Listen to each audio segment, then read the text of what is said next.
माधवानंद जी, वो तहसीम में आरोप लगा रहे हैं कि भाई ऐसे तो बातचीत हो नहीं सकती कि टेलीविजन पर आपने बोल दिया, टीवी के सामने आपने बोल दिया। क्या ये बातचीत ऑफर का सही तरीका है सरकार का? माधव जी, आपकी पार्टी का क्या मानना है? देखिए, सरकार तो काफ़ी संवेदनशील है और सरकार ने बहुत प्रयास भी किए हैं।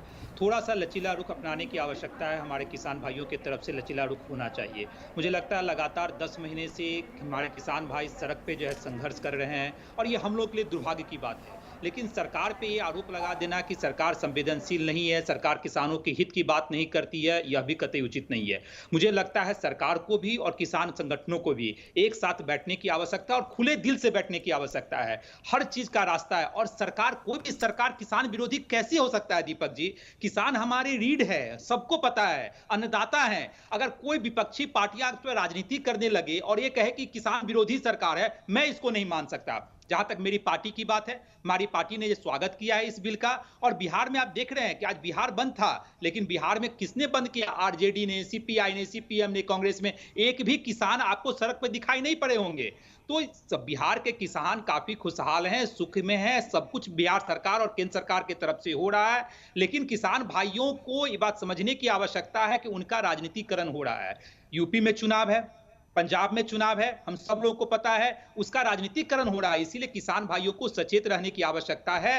थोड़ा लचीला रुख अपनाइए, सरकार के साथ बैठिए। सरकार आपके साथ खड़ी है, आगे भी खड़ी रहेगी, आपके एक एक मांगों पे विचार करने के लिए तैयार है। और जहां तक एमएसपी की बात है, कब केंद्र सरकार ने कहा कि एमएसपी पे हम चर्चा करने के लिए नहीं तैयार हैं? वो तो सरकार हमेशा कहती है, आप आइए, खुले दिल से आइए, एमएसपी पे भी चर्चा कीजिए। जो 3 कानून की बात आप कर रहे हैं, उस पे भी चर्चा करने के लिए हम लोग तैयार हैं। लेकिन अगर उसका राजनीतिक रंग देंगे, आपकी इच्छा शक्ति ही नहीं है कि वार्ता के माध्यम से इसको समाप्त किया जाए, तो गुरु प्रकाश भाई ने तो सही कहा।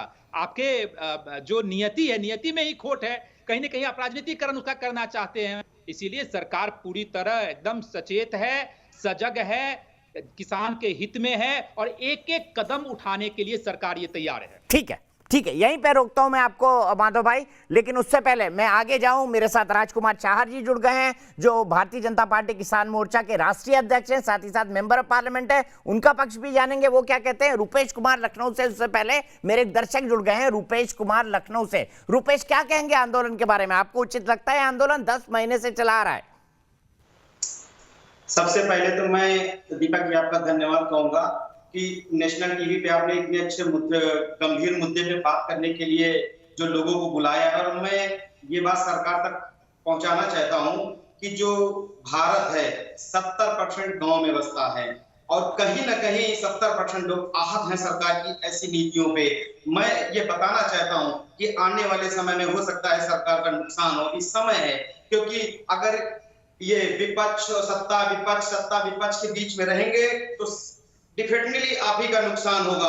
आप 10 नहीं, 20 नहीं, 30 वार्ता लगाइए, आप चाहिए किसानों के पास बात करिए, क्योंकि मैं नहीं चाहता हूं कि आने वाले दिनों में जो किसान और सरकार के बीच में है ये कोई लकीर बने।